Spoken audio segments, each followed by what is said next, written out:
ওরে বেটা রে, আরে বেটা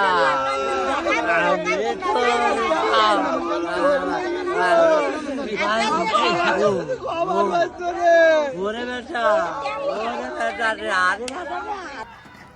কুষ্টিয়া থেকে ছেড়ে আসা সৌহার্দ্য পরিবহনের যাত্রীবাহী বাসটি রাজবাড়ীর দৌলতদিয়া ঘাটে ফেরি পার হওয়ার অপেক্ষায় ছিল, কিন্তু ফেরিতে ওঠার আগেই নিয়ন্ত্রণ হারিয়ে পদ্মায় পড়ে যায়। মুহূর্তেই পানিতে তলিয়ে যায় বাসটি। এ সময় কয়েকজন ছাত্রী উপরে উঠলে প্রাণে বেঁচে যান। 25 মার্চ বিকেলে মর্মান্তিক এ দুর্ঘটনা ঘটে। দুর্ঘটনার পরপরই ফায়ার সার্ভিসের কয়েকটি ইউনিট ঘটনাস্থলে পৌঁছে উদ্ধার অভিযানে নামে। উদ্ধারকারী জাহাজ হামজাও অংশ নেয় এতে। তবে ঝড় বৃষ্টির কারণে উদ্ধার অভিযান কিছুটা ব্যাহত হয়। রাতেই দুজনের মরদেহ উদ্ধারের কথা জানানো হয়।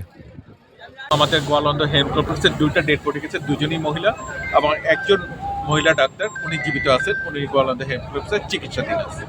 এদিকে দুর্ঘটনার খবর শুনে মধ্যরাতে ঘটনাস্থলে ছুটে আসেন নৌ পরিবহন প্রতিমন্ত্রী। এ সময় তিনি সাংবাদিকদের বলেন, সুষ্ঠুভাবে উদ্ধার অভিযান পরিচালনার জন্য সংশ্লিষ্টদের নির্দেশনা দেওয়া হয়েছে। আমাদের যে উদ্ধার অভিযান, সেই উদ্ধার অভিযানটি কন্টিনিউ করবে, রাতেও করবে, কালকে সকালেও করবে। আরও যদি কোনো খুঁজে নেওয়ার চেষ্টা করবে। এদিকে বাসডুবির ঘটনায় 26 মার্চ দুপুর 12টা পর্যন্ত 26 জনের মরদেহ উদ্ধার করা হয়েছে। এর মধ্যে 25 জনের মরদেহ স্বজনদের কাছে হস্তান্তর করা হয়েছে। রাজবাড়ী জেলা প্রশাসন সূত্রে এসব তথ্য জানা গেছে। তবে এই ঘটনায় কতজন নিখোঁজ রয়েছেন সে সম্পর্কে নিশ্চিত হওয়া যায়নি। বাসডুবিতে যাদের মৃত্যু হয়েছে তাদের বেশিরভাগই রাজবাড়ী ও কুষ্টিয়া জেলার বাসিন্দা। অনেকেই পরিবার পরিজন নিয়ে ঈদের ছুটি শেষে ঢাকা যাচ্ছিলেন। এদিন দুপুরেও ফায়ার সার্ভিসের ডুবুরিরা পদ্মা নদীতে উদ্ধার তৎপরতা চালিয়েছেন। আমরা অপেক্ষা আছি কোনো ব্যক্তি বা প্রতিষ্ঠানের কাছ থেকে কোনো তথ্য আসে কিনা, আমরা এখানে অপেক্ষমান আছি। এবং স্থানীয় প্রশাসন, জেলা প্রশাসন থেকেও কোনো সংবাদ আসে কিনা যে এই নামে কোনো ব্যক্তি, তাকে পাওয়া যাচ্ছে না, নিখোঁজ আছেন। আল্লাহ না করুক যদি কোনো লোক থাকে বা কেউ আসে আমাদেরকে তথ্য দেয় যে আমার একজন আপনজন হয়তোবা এই দুর্ঘটনায় প্রাণ হারিয়েছেন, তাকে যেন আমরা উদ্ধার করে তাকে বুঝিয়ে দিতে পারি স্থানীয় প্রশাসনের মাধ্যমে। বিকেলে চাচির খোঁজে চট্টগ্রাম থেকে দৌলতদিয়া ঘাটে আসেন একজন যুবক। আমার কাকি আম্মু আছে এইখানে। আমি কালকে চট্টগ্রাম থেকে খবর শুনে আমি আইছি।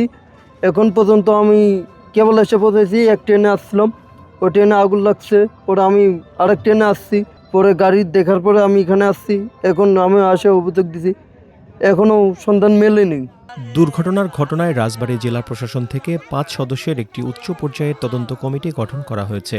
প্রাথমিক তদন্তে যান্ত্রিক ত্রুটি দুর্ঘটনার অন্যতম কারণ বলে মনে হচ্ছে জানালেন রাজবাড়ীর জেলা ম্যাজিস্ট্রেট।